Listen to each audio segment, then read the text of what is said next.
नमस्कार दोस्तों, मेरा नाम नीतीश और आपका स्वागत है नीतीश सिंह के एक और नई वीडियो में। तो आज की इस वीडियो में हम बात करने वाले हैं यश भैया के साथ, जिन्होंने एमसीए एंट्रेंस एग्ज़ाम में मतलब एमसीए एमएचटी में 99.69 परसेंटाइल स्कोर किए हैं। आज इनसे हम उनकी पूरी जर्नी एंड इन्होंने कैसे प्रिपरेशन किया वो सब के बारे में जानने वाले हैं। तो भैया आप एक छोटा सा अपना इंट्रोडक्शन दीजिए। Hello Nitish and hello everyone. मैं यशराज लिमकर हूँ। मैं अलीबाग से हूँ और मैंने अपना जो ग्रेजुएशन है वो बीबीए इसमें किया है, bachelors of business administration. And उसके बाद मैंने फिर एमसीए करने का परस्यू किया है। सो सीईटी में परसेंटाइल अच्छा आया, वैसे ठीक ठाक आया, तो उसकी वजह से वीजेटीआई मिल गया। So that's it. तो भैया सबसे पहला मेरा क्वेश्चन यही है कि जब आपका रिजल्ट आया 99.69, तो क्या आपने सोचा था कि मेरे ये रिजल्ट आएगा एंड आपका फीलिंग क्या था उस टाइम? ऑनेस्टली मैंने जब सीईटी दिया था तो उसके बाद मैंने कॉलेजेस लिस्ट डाउन करना स्टार्ट किया था। तो फर्स्ट तो मैंने लिखा था Thakur college. That was my की प्रायोरिटी। ड्रीम नहीं, मतलब मेरे मार्क्स के हिसाब से मैंने सोचा था कि हाँ ठाकुर मिल सकता है। बट देन जब रिजल्ट आए तो एवरीवन वाज शॉक्ड कि 99 इतना आया है, तो अभी वीजेटीआई मिल सकता है, वीजेटीआई या एसपीआईटी। तो वही बात। मतलब मेनली खुश थे। तो आपका रैंक क्या बना था 99.69 पर?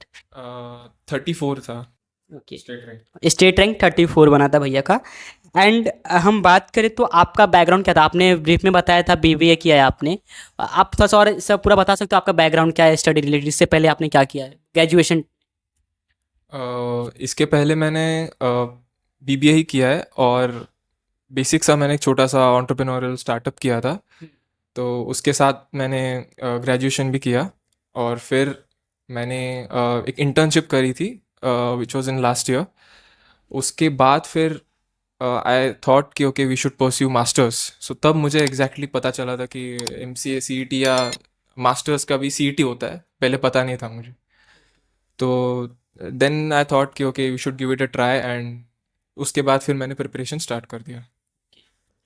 तो आपने एमएचटी सीटी एमसीए के लिए कितने मंथ की प्रिपरेशन की थी? That is quite a funny story. मेरा एक्चुअली इंटर्नशिप चालू था जनवरी में।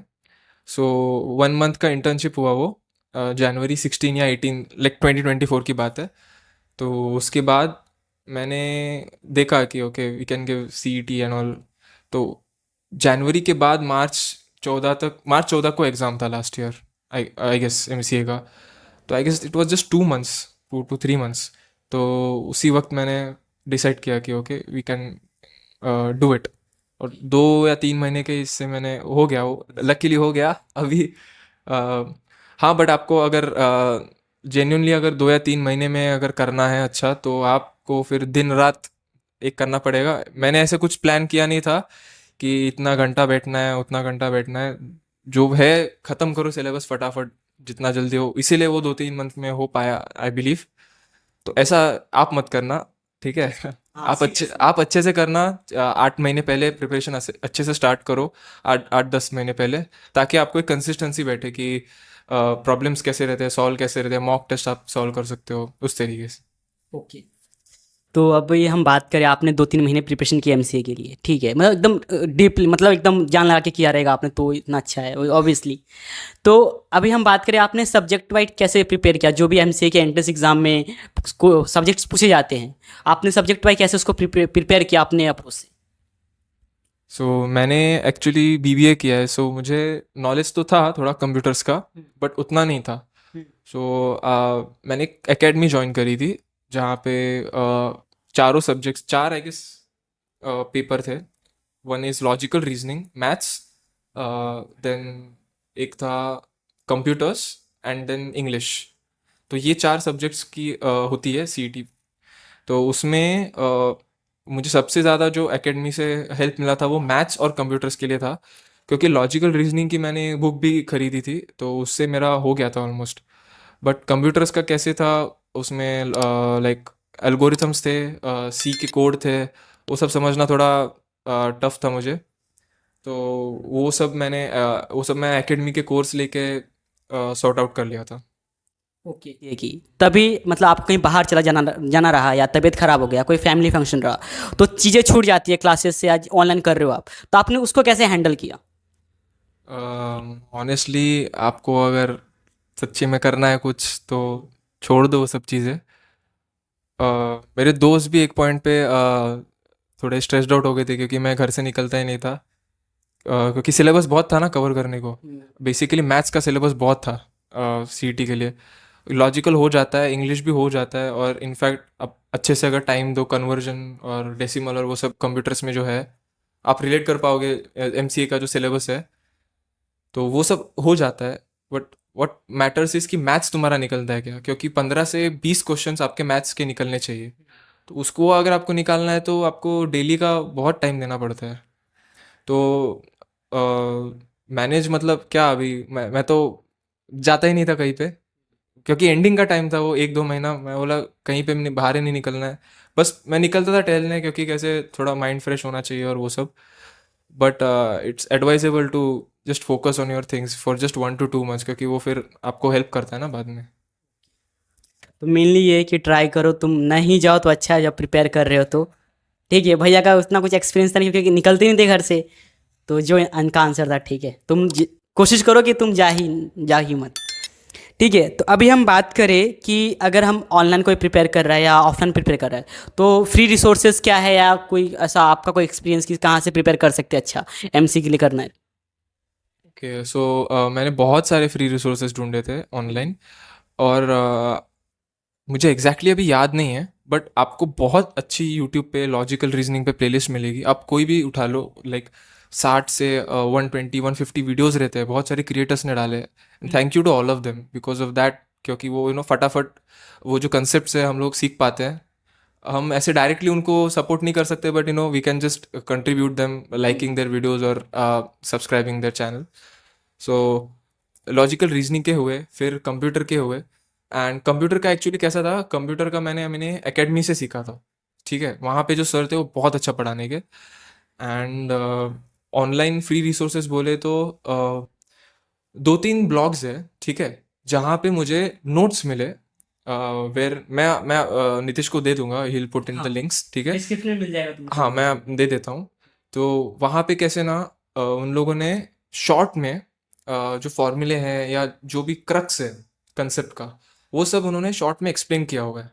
सो आप जब रिवाइज करते हो, लाइक आफ्टर 7 days कि हम लोगों ने क्या पढ़ा था पहले, तो वो बहुत अच्छा हो जाए, वो बहुत ईजी हो जाता है। So you can use them. मतलब मुझे तो वो मिले थे, आई was like wow that's very nice. और बहुत सारे मुझे हैंड रिटन नोट्स भी मिले थे रीजनिंग के ऊपर एंड ऑल। ऑल्सो रीजनिंग के कुछ तो ट्रिकी क्वेश्चंस थे, लाइक वो एग्जैक्टली मुझे याद नहीं आ रहा, but it was related to numbering and age related, ऐसा कुछ तो था। वो बहुत ट्रिकी थे, क्योंकि मैं साथ साथ में सीयूईटी का भी प्रिपरेशन कर रहा था, हाँ। CUET MCA. तो those questions actually quite help me. मैं वो सब रिसोर्सेज ना मैं नीतीश को दे दूंगा, don't worry guys. Thank you भैया, आप जो वीडियो देख रहे हैं उनके लिए आप इतना अपना रिसोर्सेज दे रहे हो। तो अगर हम बात करें कि आपका जो पूरा प्रिपरेशन था, लाइक ठीक है, आपने जो 3 महीने 4 महीने किए, उसके साथ आप ग्रेजुएशन भी कर रहे थे, तो आपके इसके बीच में सबसे बड़ा ऑब्स्टिकल क्या था, सबसे ज़्यादा प्रॉब्लम को आपने कुछ फेस किया इस पूरे जर्नी में। मेरा सबसे बड़ा ऑब्स्टेकल ये था कि मुझे एक्चुअली टाइम ही नहीं मिल रहा था। मैं बहुत एक्चुअली स्ट्रेस्ड आउट था, ऑनेस्टली आप पूछो उस वक्त आओ तो मुझे बहुत ज़्यादा सिलेबस कवर करना था और बहुत कम टाइम था। डिफरेंशियल इक्वेशन एक कंसेप्ट है जो बहुत लोगों को अभी पता चल रहा रहेगा। अभी आई गेस फेब्रवरी क्या 24 25 है ना, 25 है ना, हाँ।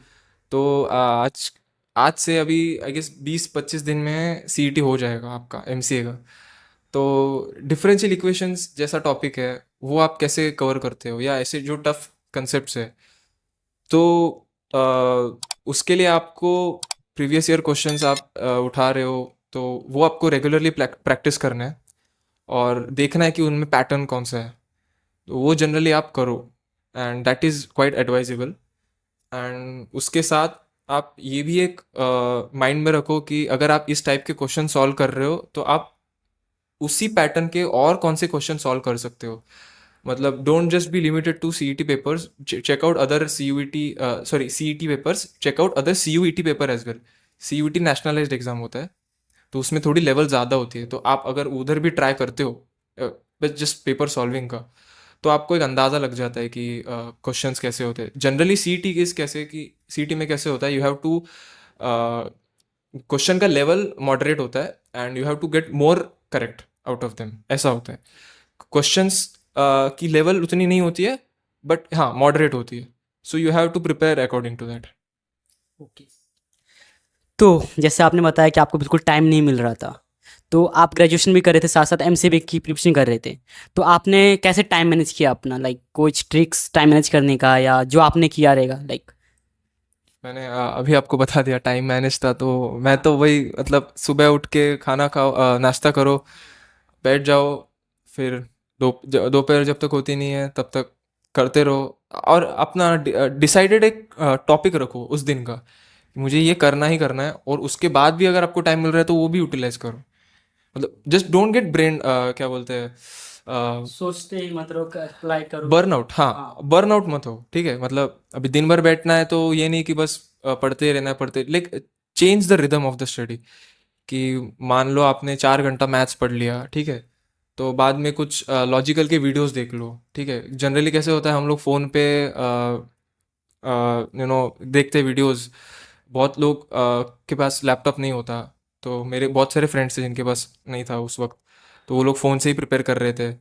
तो it is advisable to switch switch off the notifications. वो आई गेस ऑब्स्टैकल में ये पॉइंट आना चाहिए। तो मेन तो यही सोशल तो मीडिया मेन प्रॉब्लम है हाँ, तो इंस्टाग्राम 2 महीने के लिए बंद कर दो, कोई कहीं नहीं जाने वाला है, कोई फोटो नहीं, कुछ कुछ नहीं होगा, 2 महीने के लिए बंद कर दो। हाँ तो वही आपका मतलब यही था, सोशल मीडिया एंड सब हाँ मतलब मेनली कैसा हाँ भैया ने सोशल मीडिया छोड़ दिया था एंड वो सुबह उठ के डिसाइड कर लेते थे कि मुझे आज दिन भर में ये करना है, जिससे क्या उनको ऊपर पता था मुझे इस दिन भर में करना क्या है। लाइक जब आपको पता ही नहीं आपको करना क्या है दिन भर, तो टाइम वेस्ट होगा ना, जब आपको पता है कि हाँ मुझे यही करना है वो, और सोशल मीडिया छोड़ दो अगर कर सकते हो तो। तो भैया अभी मेरा क्वेश्चन ये है कि आपने मॉक टेस्ट दिए थे एंड उस मॉक टेस्ट देने के बाद आपने किस चीज़ों को कैसे एनालाइज किया कि जो इम्प्रूव हुआ आपका मार्क्स मॉक टेस्ट में? सो मैं जनरली 4-5 डेज बाद एक मॉक टेस्ट देता था, लाइक 1 मंथ तो मैंने प्रिपरेशन किया प्रॉपर, ठीक है, सब्जेक्ट्स का।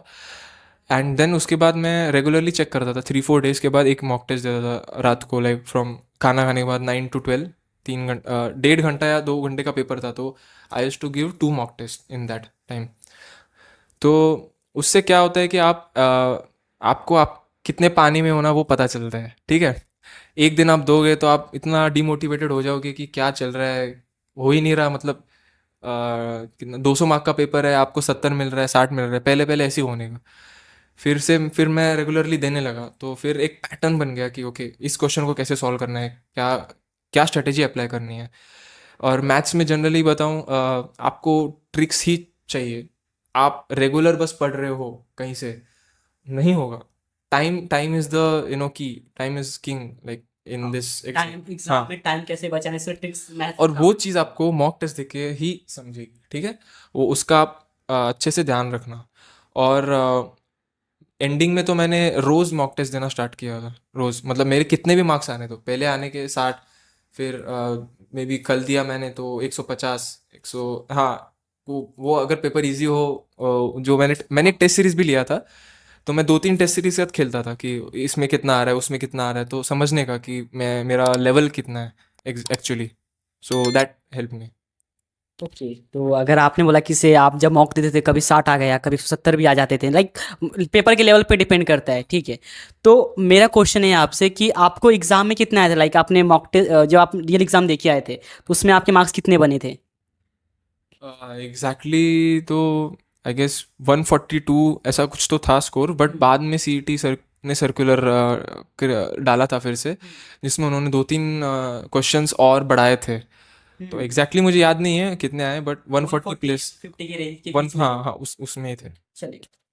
तो अगर हम बात करें भी तो महाराष्ट्र में एमसीए के लिए कौन से बेस्ट कॉलेजेस है जो आपने अपने टाइम में रिसर्च किया रहेगा ना किसी एडमिशन के लिए, तो आपने क्या देखा पैटर्न की कॉलेजेस कौन कौन से अच्छे हैं एमसीए करने के लिए? अपना टाइम मतलब अभी तो पिछले साल ही दिया है टीसी सीईटी मैंने तो मैं भी आपकी तरह ही यूट्यूब पे ही देखता था कि कौन से कॉलेज हैं अच्छे। तो जाहिर सी बात है सबको VJTI और SPIT दिखेगा अगर आप सर्च करते हो यूट्यूब पे या कहीं पे भी ब्लॉग्स पे।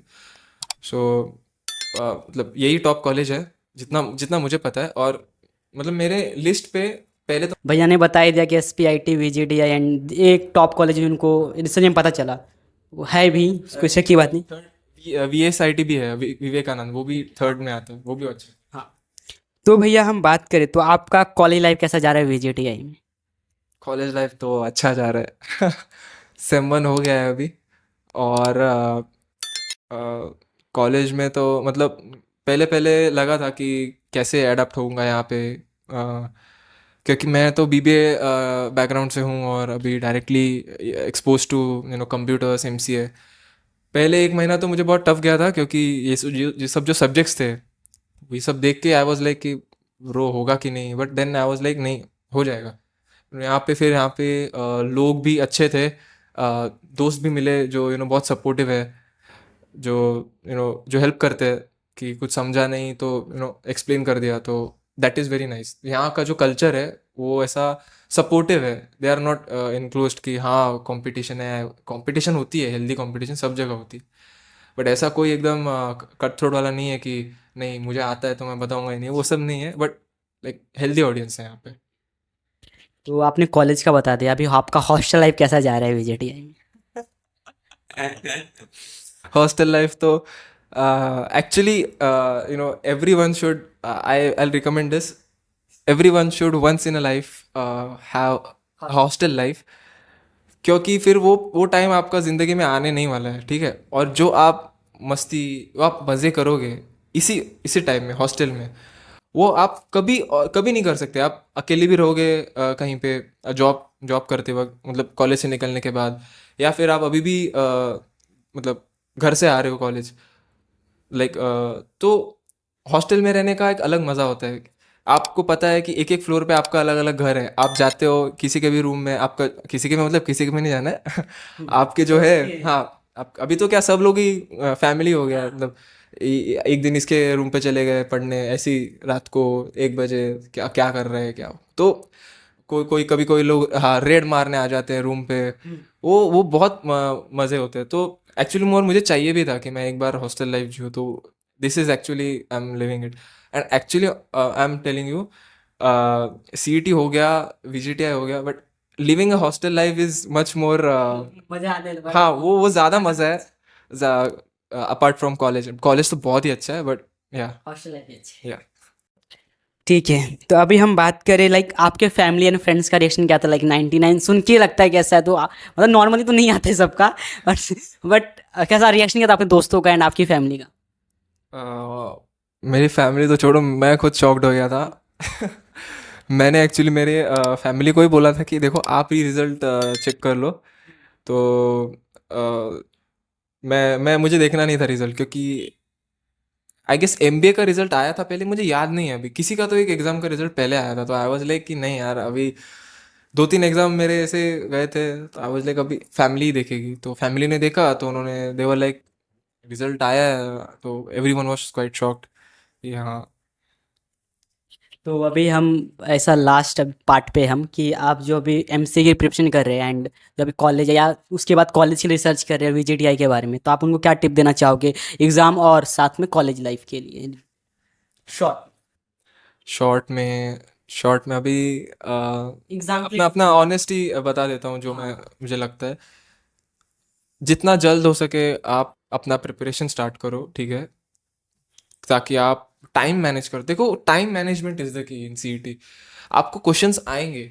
मैंने जब एग्ज़ाम स्टार्ट प्रिपरेशन किया था, तो मुझे पता था कि एग्ज़ाम हॉल से सब निकलने के बाद एक ही आंसर बोलेंगे, अरे यार टाइम नहीं मिला, अरे ये क्वेश्चन आ रहा था, सब आ रहा था, बट टाइम नहीं मिला। तो ये चीज़ मैंने पहले ही सोच ली थी कि हाँ भाई ये मुझे एक्सक्यूज़ नहीं चाहिए, इसलिए पहले से टाइम मैनेजमेंट का वो आप सोच के चलो कि कौन से पार्ट को कितना टाइम देना है और वो सब। और रिगार्डिंग कॉलेजेस, तो आप अभी तो देखो, अपन हम लोग तो सोचते हैं कि हम लोग एक लिस्ट बनाते हैं कि हम लोग को ये कॉलेज चाहिए, ये नहीं चाहिए। अब वो कभी कभी लक के ऊपर भी होता है कि अपना रैंक आ गया उतना तो अपने को मिल जाता है, कभी नहीं मिल जाता। तो अभी कॉलेज की लिस्ट आप इसीलिए बनाओ ताकि आपको एक मोटिवेशन मिले, आप हाँ टारगेट, मुझे पढ़ना है, इतना हाँ करना है। उतना आपको लेके आना है। उसके बाद फालतू का रिसर्च मत करो कि ये कॉलेज है वो कॉलेज है, मुझे इधर नहीं, पढ़ाई पे फोकस करो, उससे ही कॉलेज मिलने वाला है, ठीक है, उसके ऊपर ध्यान दो। थैंक यू इस वीडियो को देखने के लिए, और यश भैया को भी थैंक यू, उन्होंने अपना टाइम दिया एंड इतने अच्छे से इन्होंने अपना honest experience and tips and tricks बताया आपको एमसी एग्ज़ाम के रिलेटेड। तो प्लीज़ चैनल को सब्सक्राइब कर लेना एंड यश भैया का लिंक्डइन, इंस्टाग्राम एंड इनके जो नोट्स है आपको डिस्क्रिप्शन में मिल जाएंगे, एंड इनको भी थैंक यू बोल देना। थैंक यू भैया। Thank you Nitish. और नीतीश सिंह को आप सब्सक्राइब करिए, लाइक करिए, वीडियो ठोको, लाइक ठोको, और लिंक्डइन पे भी उनको फॉलो करिए और कनेक्ट करिए, बहुत अच्छे पोस्ट डालते रहते हैं। और या और इनफैक्ट आपको ये भी बता दूं, नीतीश भी, आपके भी कितने परसेंटाइल आए थे? 95% मत बता। हाँ नहीं, आपके भी नहीं नहीं, आपके भी आए थे, आप भी VGTI में हो, तो लाइक वंस लाइक उनके लिए भी कॉन्ग्रेचुलेशंस। नीतीश भी है जो VGTI में आए हैं।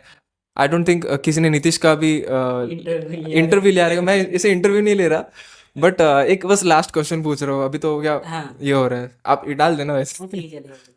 आपका कैसा था प्रिपरेशन जर्नी, आपने जब स्टार्ट किया था? क्योंकि ऑनेस्टली बताऊँ, ग्रेजुएशन के बाद जो CET रहता है वो बस 4 चीज़ों पे फोकस रहता है, like logical reasoning, maths, computer और इंग्लिश फॉर MCA।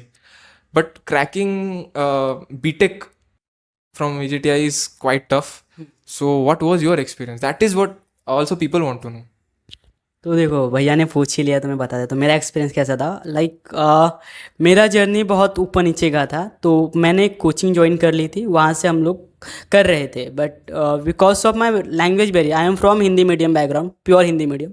10th तक मैं हिंदी मीडियम में था, फिर 11th में मैंने साइंस लिया। तो मेरा आधा पूरा 11th मेरा उसमें ही चला गया चीज़ों को समझने में, कि हिंदी से इंग्लिश, इंग्लिश हिंदी जो भी। तो मेरा 11th पूरा ऐसे गया। फिर मैं 12th में आया तो JEE का प्रिपरेशन मैं कर रहा था, बट मेरे से हो नहीं रहा था, ठीक है। तो फिर मैंने अपने आप को समझाया। फिर 12th में बोर्ड्स भी कर रहे थे, क्योंकि बोर्ड्स का भी रहता है कि हाँ बोर्ड्स में भी मार्क्स आने चाहिए ठीक ठाक। एंड लैक ऑफ गाइडेंस, मतलब मेरे पास इतना अच्छा गाइडेंस नहीं था कि कोई मुझे बताए क्या करना है, कैसे करना है। दैट्स वाई मैं बहुत कन्फ्यूज़ था, मैं ये करूँ वो करूँ। तो धीरे धीरे चीज़ें होती गई। फिर लास्ट में मुझे समझा कि JEE मेरे से नहीं होगा, एंड मैं ड्रॉप भी नहीं ले सकता घर की कंडीशंस एंड ऑल की वजह से। फिर मैं CET पे शिफ्ट हुआ। तो जब मैं CET पे शिफ्ट हुआ तब तक काफ़ी लेट हो चुका था कि हम बहुत चीज़ें नहीं कर सकते। फिर भी मैंने 3 महीने जितना मैं ध्यान लगा के कर सकता था, 3 महीने मैंने प्रिपरेशन की एंड एक ठीक ठाक परसेंटाइल स्कोर किया। एंड VGTI में मैं अभी BTech कर रहा हूँ। तो मेरी यही स्टोरी है, एंड किसी वीडियो में मैं पूरी तरीके से तुमको बताऊंगा मेरी पूरी जर्नी के बारे में। हाँ, तो थैंक यू यश भैया वंस अगेन, आपने अपना टाइम दिया। Thanks a lot.